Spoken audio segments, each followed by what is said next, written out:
নমস্কার, welcome to the Phoenix news. আজ সরাসরি ভোটের লড়াই বা অন্য কোনো কচকচি নিয়ে কথা বলবার ইচ্ছে হচ্ছে না। আজকে ওই ভোটের লড়াই যেটা 26-এ হয়ে থাকে বা আমরা সেই নিয়ে আলোচনা করে থাকি সেটা বরং থাক। আজকে একটা অন্য বিষয় নিয়ে কথা বলার ইচ্ছে হচ্ছে এবং সেই কারণেই এই এপিসোড তৈরি করছি। একটা রাজনৈতিক দল এবং তার ক্রমবর্ধমান অসভ্যতা এবং তার ফলে তাদের তলিয়ে যাওয়া, সাধারণ মানুষের কাছে গ্রহণযোগ্যতা হারানো এবং তারপরেও শিক্ষা না হওয়া, কোনো রকম শিক্ষা না নেওয়া এবং এই অহংকারের মদে মত্ত হয়ে আরো দিনে দিনে তলিয়ে যাওয়া, এটা তার গল্প। 2007 সাল, ব্রিগেড প্যারেড গ্রাউন্ড, এবং সেখানে তখন রাজনৈতিক সভায় বক্তব্য রাখছেন তৎকালীন মুখ্যমন্ত্রী বুদ্ধদেব ভট্টাচার্য। গমগমে গলায় তিনি ভাষণ দিচ্ছেন এবং বলছেন যে আমরা 235, ওরা 30, ওরা হারাবে আমাদের, কি করবে ওরা। তিনি এই কথা বললেন ব্রিগেড থেকে। সেই শুরু হয়ে গেল একটা ন্যারেটিভ, আমরা ওরা আমরা ওরা, সেই শুরু। এবং তারও আগে এই কনটেক্সট ছিল, সেটাই আসবো একটু পরে। এই আমরা ওরা ন্যারেটিভটা তখন সবাই শুনলো। ঠিক তার 1 বছর পর, সেদিনকে জনসভায় একেবারে উত্তাল ছিল জনস্রোতে, কিন্তু তার 1 বছর পর বিরাট বড় একটা ধস নেমে গেল। গঙ্গার দুপারে একদিকে পূর্ব মেদিনীপুর এবং অন্যদিকে দক্ষিণ 24 পরগনা, গঙ্গার দুপারের দুটো জেলা পরিষদ হাতছাড়া হয়ে গেল বাম সরকারের। সেই ধসের শুরু হলো এবং তারপর সেই যে এই দলটার দম্ভের গ্যাস বেলুনে চড়ে মহাশূন্য পথে যাত্রা শুরু হলো, সেই যাত্রা শুরু হতে হতে তারপর 2011 সালে সে যে কি অবস্থা হলো সেটা ছোট বড় সবাই জানে। 2011 সালে মুখ্যমন্ত্রী হিসেবে মমতা বন্দ্যোপাধ্যায় যখন চারদিকে গোটা বাংলায় ঘাসফুল ফুটিয়ে পুরো একেবারে এদের যে দম্ভের দুর্গ ছিল, বামেদের দম্ভের দুর্গ, তাকে একেবারে ধূলিসাৎ করে দিলেন, সেটা শুধু একমাত্র মমতা বন্দ্যোপাধ্যায় করতে পারেননি। মমতা বন্দ্যোপাধ্যায় কি করতে পারতেন? তিনি তো নিমিত্ত মাত্র। করতে চেয়েছিলেন সাধারণ মানুষ, এবং সেই সাধারণ মানুষের একের পর এক ভোটের জন্যই কিন্তু এই ক্ষমতার অহংকার ধূলিসাৎ হয়ে গেল। এবং এই রাজনীতির গ্যাস বেলুনে চড়ে এনারা যে শূন্য থেকে মহাশূন্যে উড়েই যাচ্ছেন, এই ধারণা তাদের ছিল না। এই বোধটাই তাদের লুপ্ত হয়ে গেছিল, তার কারণ দম্ভের এমন মায়াজাল তাদেরকে সেদিন থেকে আজ অব্দি আটকে রেখেছে যে তারা বুঝতেই পারেন না যে মানুষ কোনটা নিতে পারে কোনটা নিতে পারে না, কি করলে মানুষের কাছে গ্রহণযোগ্যতা বাড়বে, কি করলে গ্রহণযোগ্যতা কম হবে, নষ্ট হবে, সেটা আজ অব্দি এনারা বুঝতে পারেননি। 2026 সালে আবার ফিরে আসি। 2026 সালের মার্চ মাসের শেষের দিক, যখন রাহুল অরুণোদয় ব্যানার্জি নামের একজন অভিনেতা, তার দুঃখজনক মৃত্যু হয়েছে। তিনি শুটিং করতে গিয়ে সেখানে মারা যান। কেন মারা যান, কি বৃত্তান্ত, তার তদন্ত হোক ইত্যাদি পরের কথা, কিন্তু প্রশ্নটা হচ্ছে তিনি মারা গেছেন। এবং তারপর যে রাজনৈতিক পাশবিকতা আমরা দেখতে পেলাম ওনার মৃতদেহকে ঘিরে ধরে, সেটা এক কথায় কহতব্য নয়। দেখা গেল যে সেই লাল ফৌজ যেটা দেখালো, যেন ওটা ওদের সম্পত্তি। রাহুল অরুণোদয় বন্দ্যোপাধ্যায় যেন ওদের সম্পত্তি। কোনো একজন মানুষ, কোনো একটা পার্টির তিনি পৃষ্ঠপোষক হতে পারেন, কোনো একজন মানুষ তিনি একটা পার্টির সমর্থক হতে পারেন, কিন্তু তার মানে সেই মানুষটার যদি সারা শহরে বা সারা সমাজের মধ্যে যদি কোনো একটা অন্য কারণে নাম থাকে, তাহলে তার গ্রহণযোগ্যতা সারা সমাজে যেটা অন্য কারণে হচ্ছে সেটা তো নষ্ট হয়ে যায় না, সে শুধুমাত্র তখন পার্টির হয়ে থাকে না। যেমন ইস্ট বেঙ্গল ক্লাব তার পছন্দের, সেই জন্য ইস্ট বেঙ্গল ক্লাবের একটা পতাকা তার বুকের ওপর ছিল মৃতদেহের শেষ যাত্রায়, ঠিক তেমন ভাবে একটা রাজনৈতিক দলকে তিনি সমর্থন করতেন, তারও একটা পতাকা তার বুকের ওপর থাকতে পারতো শেষ শ্রদ্ধা হিসেবে, শেষ সম্মান হিসেবে, কিন্তু সেটা হলো না। দেখা গেল যে তার পার্থিব দেহটুকু যে ফুলে ঢাকা অবস্থায় যখন কলকাতার রাজপথে এসে দাঁড়িয়েছে, সেটা একটা গণ্ডি টেনে দিল এই বামেদের যে লাল ফৌজ যারা আছে, যারা সেনারা রয়েছে, বাম সেনারা, তারা একেবারে গণ্ডি টেনে দেখিয়ে দিল এ আমাদের, এখানে অন্য কারোর প্রবেশ নিষিদ্ধ। এবারে আমরা একটু পিছিয়ে যাই। 24শে জুলাই 1980, সেদিন গোটা শহরকে, গোটা বাংলাকে কাঁদিয়ে বাঙালির সবচেয়ে প্রিয় উত্তম কুমার পরলোকে গমন করেছিলেন, এবং 25শে জুলাই তার মৃতদেহ নিয়ে কলকাতার রাজপথে শবযাত্রা শুরু হলো। সেদিন গোটা কলকাতা দেখেছিল আবেগ কাকে বলে। মানুষ ভেঙে পড়েছিল রাস্তায়, মানুষ চোখের জলে শেষ বিদায় জানাচ্ছিল তাদের প্রিয় ম্যাটিনি হিরোকে, ম্যাটিনি শোয়ের যিনি রাজা ছিলেন সেই উত্তম কুমারকে, গুরুকে শেষ শ্রদ্ধা জানাতে সবাই এসে উপস্থিত হয়েছিলেন। প্রিয়তম আইডলকে একবার শেষ নজর দেখার জন্য সেদিন গোটা কলকাতা রাস্তায় নেমেছিল। ভুলে যাবেন না সেই সময়টা বাম আমল, এবং সেই সময় মসনদে বসে রয়েছেন জ্যোতি বসু মুখ্যমন্ত্রী হিসেবে। এখন মানুষ বুক ফাটিয়ে কাঁদছে রাস্তায় তাদের তাদের যে ম্যাটিনি আইডল তাকে শেষবার দেখে। তার থেকে খানিকটা দূরে আলিমুদ্দিন স্ট্রিট, সেখানে একটা বৈঠক চলছে। যখন টালিগঞ্জ রেল ব্রিজের তলা থেকে উত্তম কুমারের বডি যাচ্ছে, তার শবযাত্রা যাচ্ছে, টালিগঞ্জ রেল ব্রিজের ওপরে ট্রেন দাঁড়িয়ে পড়লো। সেখান থেকে প্রচুর ব্যবসায়ীরা যারা ফুলের ব্যবসা করেন তারা ওপর থেকে পুষ্পবৃষ্টি করতে শুরু করলেন। এতটা আবেগ ছিল যাকে নিয়ে মানুষের। তাকে নিয়ে যখন শেষ যাত্রায় এই শোভাযাত্রা চলেছে, শেষ যাত্রার দিকে যখন উত্তম কুমার এগিয়ে চলেছেন, সেই সময় আলিমুদ্দিন স্ট্রিটে যে বৈঠক হচ্ছে সেখানে সেই সময়কার রাজ্য সভাপতি প্রমোদ দাশগুপ্ত তিনি চুরুট হাতে নিয়ে বসে প্রশ্ন করছেন, আমাদের পক্ষ থেকে এই যে শিল্পী তিনি যে মারা গেছেন তাতে কি আমাদের পক্ষ থেকে কোনো রকম বার্তা দেওয়া হয়েছে বা কোনো রকম উদ্যোগ নেওয়া হয়েছে? কমরেডস যারা বসে রয়েছেন তারা মানে একেবারে কলকণ্ঠে বলে উঠলেন না। এই বৈঠকের পরে যে সিদ্ধান্ত হলো সেটা হচ্ছে যে বুদ্ধবাবুকে বলুন দূরে থাকার যে সিদ্ধান্ত উনি নিয়েছেন একদম সঠিক সিদ্ধান্ত, কিন্তু জ্যোতিবাবু তো ওনাকে পুষ্পস্তবক পাঠাতে চান, ঠিক আছে পাঠাতে পারেন, তাতে আমার ব্যক্তিগতভাবে কোনো আপত্তি নেই, ওনার ইচ্ছা উনি পাঠাতে পারেন। এবং এইটুকু অশ্রদ্ধা দেখিয়ে শেষ হলো না ব্যাপারটা। অশ্রদ্ধার কোটা কমপ্লিট করবার জন্য যখন সাধারণ মানুষ মানে টলিগঞ্জে যখন টেকনিশিয়ান স্টুডিওতে একজন শিল্পীর মরদেহ রাখা হয়, সেখানে শুধুমাত্রই তারাই আসেন যারা টেকনিশিয়ানসরা আছেন, যারা শিল্পীরা আছেন, যারা সহ অভিনেতারা একসময় কাজ করেছিলেন, তারা এসে সেখানে শ্রদ্ধা জানান। কিন্তু সাধারণ মানুষের আইডলও তো ছিলেন উত্তম কুমার। মানে এমনও শোনা গেছে যে সেই সময় নাকি প্রচুর মহিলারা তারা নাকি মানে প্রচন্ড কান্নাকাটি করছিলেন, অ্যাজ ইফ তাদের মানে স্বজন মারা গেছেন, তাদের স্বামী মারা গেছেন, এই রকম প্রেম ছিল তাদের উত্তম কুমারের প্রতি। তো সে সমস্ত আবেগের ব্যাপার, কিন্তু সাধারণ মানুষের আবেগকেও তো গুরুত্ব দিতে হয়। অন্তত যখন সরকারে বসে আছেন তখন সেটুকু গুরুত্ব দেওয়াটা প্রয়োজনীয় ছিল, বাঞ্ছনীয় ছিল। কিন্তু তারা এতটাই ক্ষমতার মধ্যে মত্ত যে তার দেহ সাধারণ মানুষের শ্রদ্ধা জ্ঞাপনের জন্য যে কিছুক্ষণের জন্য রবীন্দ্র সদনে রাখা হোক এই আর্জি জানানো হয়েছিল, তারা সেইটাও কিন্তু পূরণ করলেন না, তারা সেটাকে করতে দিলেন না। অর্থাৎ রবীন্দ্র সদনে উত্তম কুমারের মরদেহ সামান্য সময়ের জন্য রাখার আর্জিটুকুও তারা পূরণ করলেন না, ফলে বাধ্য হয়ে টেকনিশিয়ান স্টুডিও থেকে উত্তম কুমারের মরদেহ নিয়ে সোজাসুজি বেরিয়ে যেতে হলো শ্মশানের দিকে। সাধারণ মানুষ দাঁড়িয়ে তাদের শেষ শ্রদ্ধাটুকু জানাতে পারলেন না। এবার এত অশ্রদ্ধার কারণ কি? তার কারণ পার্টি মনে করত যে উত্তম কুমারের কোন রকম কোন ছবির চরিত্র নাকি শাসকের প্রতি, এবং শাসক বলতে নিজেদেরকে মোটেই এখানে রাখছেন না, রাখছেন মসনদ, দিল্লির মসনদে যারা বসে রয়েছেন, অর্থাৎ কংগ্রেসের প্রতি কোন রকম প্রশ্ন তোলে না, কংগ্রেস শাসকদেরকে কোন রকম প্রশ্নের মুখোমুখি দাঁড় করায় না। এবং তার এই যে সিনেমা সেটা বড্ড স্থিতাবস্থার কথা বলে, কোনো বিপ্লব তার সিনেমা থেকে পাওয়া যায় না, সেই জন্য তিনি এই শ্রদ্ধার যোগ্য নন। According to the politburo তিনি শ্রদ্ধার যোগ্য নন। এই কারণে তার কোনো ইতিবাচক ভূমিকাই নাকি নেই সমাজের প্রতি। সমাজের এত মানুষ, গোটা কলকাতার মানুষ রাস্তায় নেমে পড়েছে, চারদিকে যানবাহন গাড়ি ঘোড়া সব স্তব্ধ হয়ে গেছে, উত্তম কুমারের শোভাযাত্রা যাচ্ছে, এত মানুষের আবেগ দেখার পরেও তাদের মনে হচ্ছে যে সাধারণ মানুষের প্রতি তার কোনো রকম ইম্প্যাক্ট নেই, এবং সেই কারণে তাকে এর চেয়ে বেশি এই সম্মানটুকু দেওয়ার প্রয়োজন তারা মনে করলেন না। দেখুন, সেই আমরা ওরা ন্যারেটিভ, আমরা এটা মনে করছি উনি বা ওরা প্রকারান্তরে তিনি এই ন্যারেটিভের সঙ্গে সেট করতে পারছেন না নিজেকে, সুতরাং তার প্রতি কোনো সম্মান দেখানো চলবে না, কোনো শ্রদ্ধা দেখানো চলবে না। সেই আমরা ওরা ন্যারেটিভ সেই সময়ও কিন্তু ছিল, প্রমোদ দাশগুপ্ত সেটা শুরু করেছিলেন, যেটা শুরু করেছিলেন প্রমোদ দাশগুপ্ত, আজকে দীপশিতারাও কিন্তু সেই একই ন্যারেটিভে এগিয়ে চলেছেন। পাবলিক সেন্টিমেন্ট নিয়ে কোনোদিন তারা মাথা ঘামাননি, অথচ তারা নাকি পাবলিক সার্ভেন্ট। অর্থাৎ আজকে মুখ্যমন্ত্রীর পদে যিনি বসে রয়েছেন তিনি একরকম পাবলিক সার্ভেন্ট।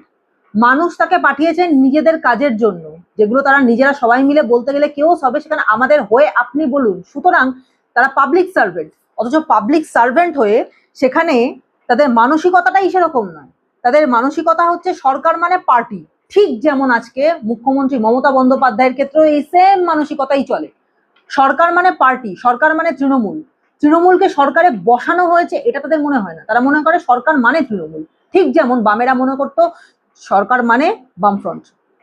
এবার এই যে কথায় কথায় আজকের বিজেপি নেতারা বলে থাকেন যে মমতা বন্দ্যোপাধ্যায় বামফ্রন্টের অত্যন্ত মেধাবী ছাত্রী, কথাটা কি খুব ভুল বলে থাকেন? মিলিয়ে দেখুন, আজকের সঙ্গে সেদিনের কোনো তফাৎ পাওয়া যাবে না, একদম সেম। এরপর অনেকবার পৃথিবী সূর্যের চারিদিকে অনেক চক্কর খেয়েছে এবং তারপরে 1980 সাল থেকে কাট টু 2026 সালে কলকাতাবাসী তারা অনেক আলাদা, তারা অনেক বেশি ভোকাল। সেই সময় সরকারের বিরুদ্ধে অত বেশি হয়তো মানুষ গলা চড়াতে পারতো না, লেখালেখি করতে পারতো না, কারণ সোশ্যাল মিডিয়া নামের এই ভয়াবহ বস্তুটি সরকারকে একেবারে সামনে পেছন থেকে ব্যতিব্যস্ত করে তোলার জন্য ছিল না। কিন্তু আজ সোশ্যাল মিডিয়া বলে একটা বিষয় আছে এবং সেখানে যে নিজের ইচ্ছে মতো যা খুশি তাই লিখতেও পারে, বলতেও পারে, এবং তাতে যেমন ভালোও আছে মন্দও হয়। এবারে সেক্ষেত্রে দাঁড়িয়ে এই কলকাতা 2026-এর কলকাতা মোটেই 1980 সালের কলকাতার মতো নয়। এখন একজন বাম মনোভাবাপন্ন অভিনেতা, প্রত্যেকটা মৃত্যুই দুঃখজনক অবশ্যই, এবং রাহুল অরুণোদয়ের যে মৃত্যুটা যেভাবে হলো সেটা একদমই অনাকাঙ্ক্ষিত মৃত্যু, অনেক কম বয়সে তিনি মারা গেলেন এবং তিনি একজন বাম মনোভাবাপন্ন মানুষ, সেটা তিনি নিজের মুখেই বারবার স্বীকার করেছেন। কিন্তু এখানেও সেই এক ন্যারেটিভ চলে আসলো, আমরা ওরা। আমি একটু আগে বলেছিলাম যে প্রমোদ দাশগুপ্ত সেদিন আমরা ওরা ন্যারেটিভ সেট করেছিলেন, আজও সেই ন্যারেটিভ সমানে চলছে, কোনো পরিবর্তন নেই, কোনো বদল নেই, নিজেদের মানসিকতায় কোনো বদল নেই। একটা দল বা একটা চিন্তা ভাবনা যদি স্ট্যাটিক হয়ে থাকে, স্ট্যাগন্যান্ট হয়ে থাকে, তাহলে তাকে নষ্ট হতেই হয়, তাকে শেষ হয়ে যেতেই হয়, তার গ্রহণযোগ্যতা শেষ হয়ে যায়। কারণ পরিবর্তনই জীবনের নিয়ম, এটা প্রকৃতিতেও সত্য, এটা মানুষের জীবনেও সত্য, এবং প্রত্যেকটা দলের ক্ষেত্রেও সত্য যে সময়ের সঙ্গে সঙ্গে নিজেদেরকে আপডেট করতে হয়, পরিবর্তন করতে হয়। কিন্তু এই দলটা নিজেকে পরিবর্তন করেনি, কোনো ভুলের থেকে কোনো শিক্ষা নেয়নি, যে জন্য সেদিন উত্তম কুমারের ক্ষেত্রে অতটা অশ্রদ্ধা দেখিয়েছিল আমরা ওরা।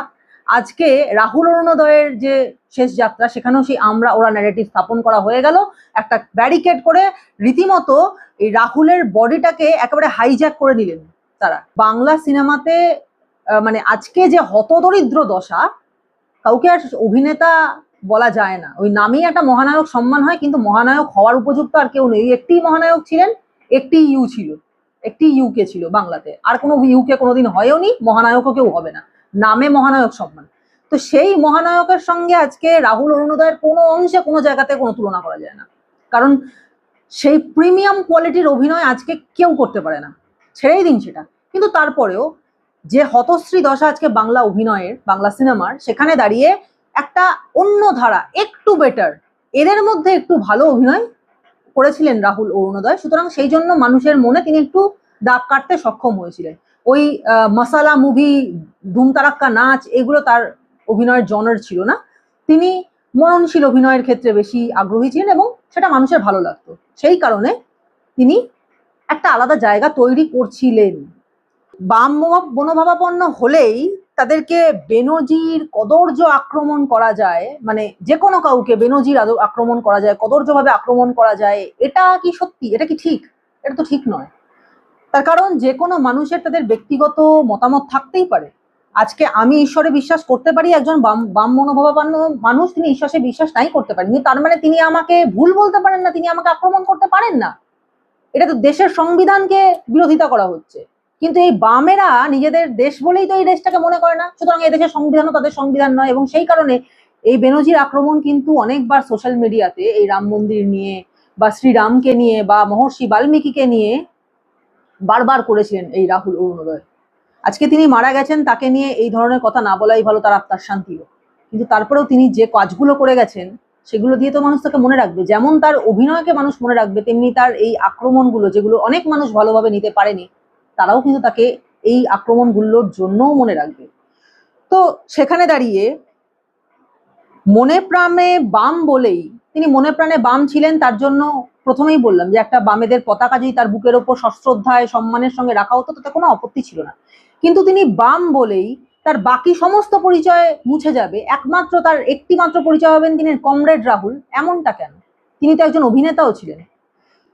সেখানে দাঁড়িয়ে দেখা গেল তার শেষ যাত্রায় দীপশিতা, উষসী, সুদীপ্তা সাহেবরা তারা যেভাবে তার বডিটাকে একটা কর্ডন করে হাইজ্যাক করে নিল, তারপর যেভাবে একেবারে গর্জন করে লাল সেলাম শুরু করে দিল, যেভাবে গর্জন করে গলা ফাটিয়ে স্লোগান দিয়ে তারপর ইন্টারন্যাশনাল গান গেয়ে তার বডি নিয়ে চললো, তারা একবারের জন্য ভাবলেন না যে ঘরের মধ্যে বসে আছেন যে শোকার্ত মা, তার মানে তার জোয়ান ছেলেটা চলে গেল, তিনি বুক ফাটিয়ে কাঁদছেন?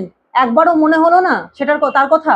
একবারও মনে হলো না যে যে ছোট্ট ছেলেটা সহজ, সবে মাত্র সে কৈশোরে পা দিয়েছে, এখন তার পৃথিবীকে দেখার কথা, তার এখন বাবার সান্নিধ্য পাওয়ার কথা, তার বাবা আজকে তাকে ছেড়ে চলে গেল, সেই সহজের প্রাণের ভেতর কি চলছে তার কথা মনে হলো না? যে প্রিয়াঙ্কা তার মানে প্রাক্তন স্ত্রী, কিন্তু প্রথম প্রেম প্রিয়াঙ্কার ছিল এই রাহুলই, সেই ছোটবেলার প্রেম, নতুন করে তারা একসঙ্গে থাকা শুরু করেছিলেন, সেই শোকার্ত সহজের মায়ের কথা তাদের মনে হলো না? তাদের কাছে শুধুমাত্র একটাই চিন্তা মাথায় আসলো যে লাল সেলাম লাল সেলাম লাল সেলাম।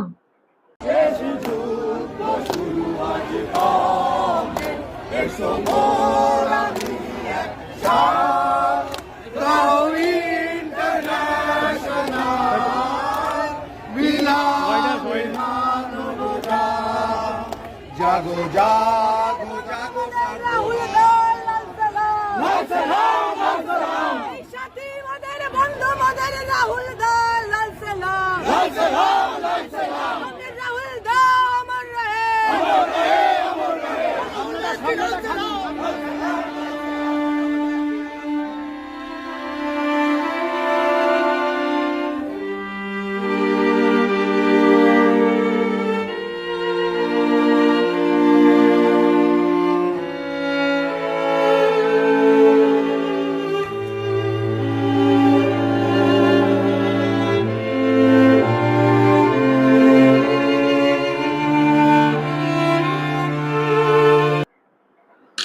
মানুষের আবেগের, দুঃখের, মানুষের চিন্তার কোনোদিন কোনো মূল্য এই বামেদের কাছে ছিল না, না আগে না আজকে। তার ন্যারেটিভ বারবার বারবার তারা সেট করে যাচ্ছেন, এবং সেটা যেমন উত্তম কুমারের ক্ষেত্রেও সত্যি, এবং ততটাই একই রকম ভাবে সত্যি এই রাহুল অরুণোদয়ের ক্ষেত্র। দুজনের ক্ষেত্রেই কিন্তু বামেদের এই পাশবিক বৃত্তি আমরা চোখের সামনে দেখতে পাচ্ছি, দেখতে পেলাম। সভ্যতা এমনই পর্যায়ে পৌঁছে গেল যে মীরের মতো একজন মানুষ, তিনি মানে কলকাতায় যথেষ্ট জনপ্রিয় একজন বাচিক শিল্পী, সেই মীর পর্যন্ত তিনি তার নিজের সোশ্যাল মিডিয়া হ্যান্ডেলে লিখলেন যে শোকার্ত পরিবারের সামনে চলা যে হিংস্র রাজনৈতিক সার্কাস চলছে তাকে আমি বয়কট করতে বাধ্য হলাম। দেখো, so moral of the story is, যদি আমাদের পার্টিতে না থাকো তাহলে তোমাদেরকে ধিক্কার দেবো, তোমরা ধিক্কৃত হবে, ঠিক যেমন 1980 সালে উত্তম কুমার ধিক্কৃত হয়েছিলেন, তার জন্য রবীন্দ্র সদনে 5 মিনিট তার মরদেহ রাখার জায়গা পাওয়া যায়নি। আর যদি আমার পার্টিতে থাকো তাহলে সেক্ষেত্রে বন্দনার ঠেলায় এমনভাবে তোমার মানে শোকের পরিবারের শোকের পরোয়াই করবো না, আগে আমাদের বন্দনা, আগে আমাদের স্লোগান, আগে আমাদের লাল সেলাম, আগে আমাদের গণসঙ্গীত, তারপরে যদি তোমার যদি কিছু বাকি থাকে তবে সেইটুকু সময় তোমার পরিবারের জন্য। তুমি আগে পরিবারের নও, তুমি আগে আমাদের। অদ্ভুত অদ্ভুত চিন্তা ভাবনা, অদ্ভুত মানসিকতা। ঠিক এই কারণেই কিন্তু অভয়ার প্রতিবাদ মঞ্চে যখন গো ব্যাক স্লোগান দিয়েছিল বামেরা, তখন কিন্তু আমরা দেখেছিলাম যে সেখানে কোনো রকম রাজনৈতিক কথা বলতে যাননি অভিজিৎ গঙ্গোপাধ্যায়, প্রাক্তন জাস্টিস অভিজিৎ গঙ্গোপাধ্যায় এবং অভিনেতা রুদ্রনীল ঘোষ। তারা কিন্তু কোনো রকম রাজনৈতিক রং গায়ে নিয়ে যাননি, তারা গেছিলেন তাদেরকে সমর্থন জানাতে। এই ছাত্রছাত্রীরা যারা বসে রয়েছেন, ডাক্তারি ছাত্রছাত্রী, তাদেরকে সমর্থন জানাতে গেছিলেন, কিন্তু সেখানে তাদেরকে দেখা মাত্র গো ব্যাক স্লোগান দেওয়া শুরু হয়ে গেল। তার কারণ কি? অভয়ার মৃত্যুটাকে হাইজ্যাক করতে হবে। এবং যখন তার অভয়ার মা দেখলেন যে তার মেয়েকে এইভাবে হাইজ্যাক করে, তার মেয়ের মৃত্যুটাকে নিজেদের রাজনীতির জমি হিসেবে তৈরি করে এই বামেরা আবার দাঁড়ানোর চেষ্টা করছে, তিনি বিষয়টাকে ভালোভাবে নিলেন না, তিনি একটা অন্য দলে যোগ দিলেন। সঙ্গে সঙ্গে একজন কন্যাহারা মায়ের প্রতি এই বামেদের সো কল্ড শিক্ষিত নেতাদের মুখের ভাষা দেখুন। একজন কন্যাহারা মা, তাকে কি থেকে কি বলতে তারা বাকি রেখেছেন, অথচ এরা নিজেদেরকে শিক্ষিত বলে মনে করেন। এরা মনে করেন এদের শিক্ষাই শেষ শিক্ষা, এদের মতো শিক্ষিত পৃথিবীতে আর কেউ নেই। আরে বাবা, শিক্ষিত হওয়া বাঙালির রক্তে আছে। সে যদি বামফ্রন্ট করে তাহলেও শিক্ষিত, যদি না করে তাহলেও সে অন্যভাবে শিক্ষিত। দেখা যাচ্ছে যে ইদানিং কালে যখনই কোনো মৃত্যু হচ্ছে সেটা নিয়ে রাজনীতির মানে দাবার বোর্ড সাজিয়ে ফেলা হচ্ছে, রাজনীতির পায়ের তলার জমি শক্ত করার জন্য সবাই ঝাঁপিয়ে পড়ছে। অভয়ার মৃত্যু থেকে আমরা দেখলাম শুরু হলো ব্যাপারটা, এরপরে এসআইআর এর সময় হার্ট অ্যাটাকে মৃত্যু হলো, সেটা নাকি এসআইআর এর আতঙ্কে মৃত্যু হয়েছে, এবং লেটেস্ট হচ্ছে রাহুল অরুণোদয় ব্যানার্জি বলে যে অভিনেতা মারা গেলেন, তার মৃত্যু নিয়ে যে নোংরা রাজনীতি শুরু করে দিল আমরা দেখলাম যে বামপন্থীরা। এই বিষয়টা মানে মানে আমাদের রাজ্যের পক্ষে কতটা ক্ষতিকারক হয়ে গেল ব্যাপারটা? না, খুবই দুর্ভাগ্যজনক, অত্যন্ত খারাপ লাগে। যে মানুষটি চলে গেছে এই বয়সে, তার পরিবারের ওপর দিয়ে কি যাচ্ছে সেটা তার পরিবার বুঝতে পারছে। সেই সময় তাদের কাটা গায়ে নুনের ছিটে না দিলে নয়। যেই হোক, সে যেই মতাদর্শের হোক, একজন মানুষের মৃত্যুতে আনন্দ করার কিচ্ছু নেই, বা সেটাকে নিয়ে রাজনীতি করারও কিচ্ছু নেই। কারণ সেটা হয় কি, নিজের মানসিকতাটা কত ছোট সেটা লোকের সামনে না ওপেন হয়ে যায়। এটা একদম করা ঠিক নয়। আমার এখানে পরিষ্কার একটা বক্তব্য, মৃত্যু নিয়ে এর আগে রাজনীতি কিন্তু পশ্চিমবঙ্গের শাসক দল কম করেনি। কোথাও কেউ মারা গেলে তাকে নিয়ে এসে তার ডেড বডি নিয়ে চলে আসতো কলকাতায়, দিয়ে রেখে দিত। করেনি? এগুলো তো করেছে, এই তৃণমূল দল করেছে। আচ্ছা, মাননীয় প্রধানমন্ত্রী একবার নোটবন্দি করলেন, বিশেষ কিছু ডিনোমিনেশনের নোটগুলোকে বাতিল করা হলো। তখন যারা যারা মারা গেছে প্রত্যেককে ওই নোটবন্দি কারণে মারা গেছে বলে চালালো।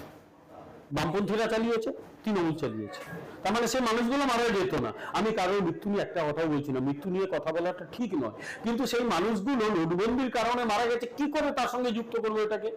কিন্তু এরা করে গেছে। এক, দ্বিতীয় কথা হচ্ছে যে এই যে মৃত্যুর কথা বললে, এই যে অভিনেতাটি মারা গেছেন, খুব দুর্ভাগ্যজনক। বরং এটা আলোচনা করা যেতে পারতো যে সেই মানুষটা কেন মারা গেল, সেই মানুষটার যখন শুটিং করছিল সেখানে নিরাপত্তা বন্দোবস্ত কেন হয়নি।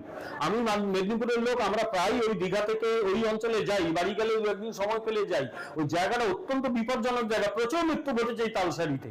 ওখানে কেন প্রপার সিকিউরিটি অ্যারেঞ্জমেন্ট করা হয়নি, এই প্রশ্নটা আলোচনা হতে পারতো। মাঝখান থেকে অন্যদিকে চলে গেল।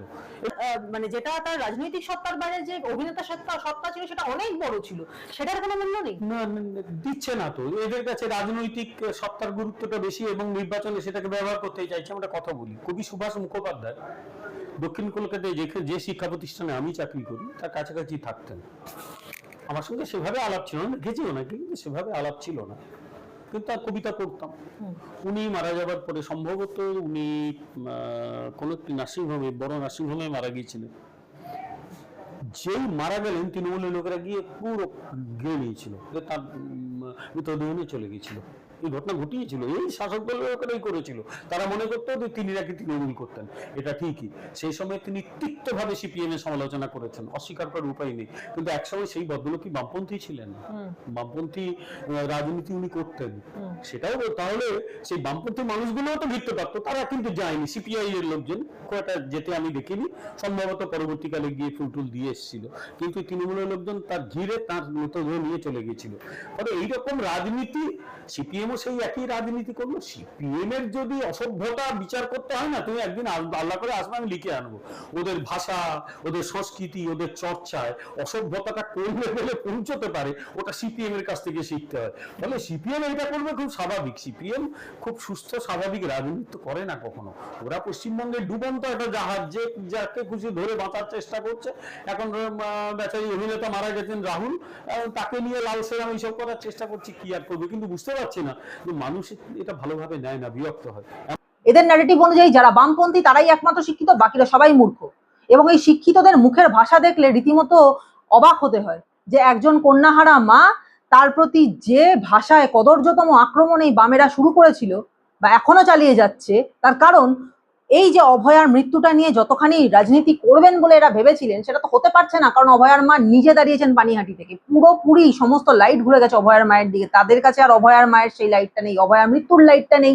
সেই কারণে অভয়ার মাকে এতটুকুও বাদ দিচ্ছেন না কোনো খারাপ কথা বলতে।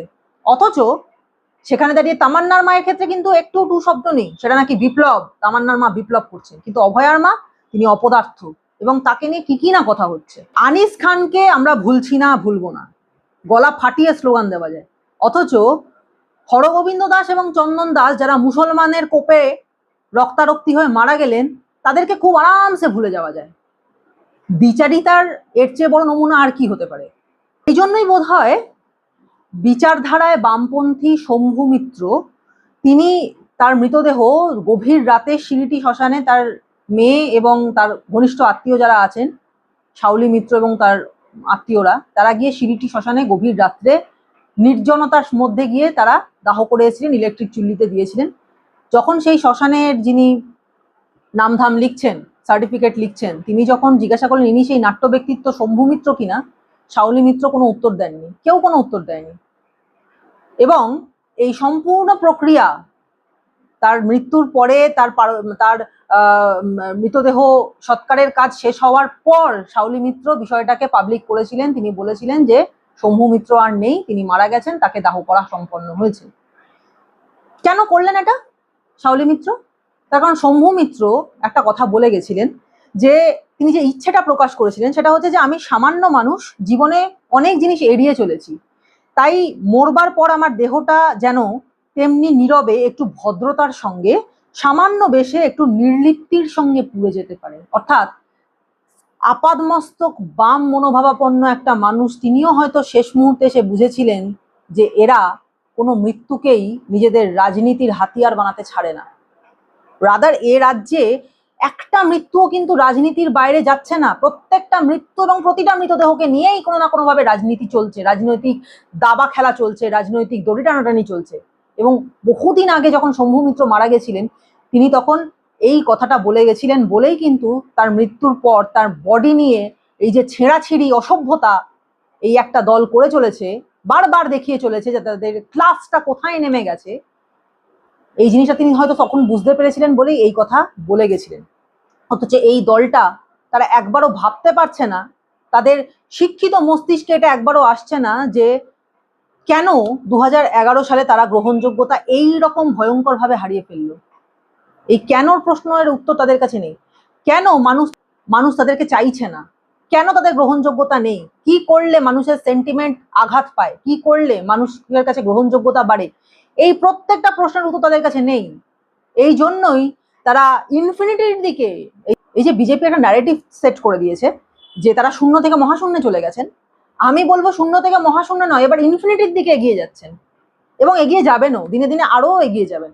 তার কারণ তারা ভুলের থেকে শিক্ষা নেন না, তারা কেন এই প্রশ্ন করেন না, তারা ভাবেন না। অথচ আপনাদেরই একজন নামজাদা চিত্র পরিচালক তিনি বলেছিলেন ভাবুন ভাবুন, ভাবা প্র্যাকটিস করুন।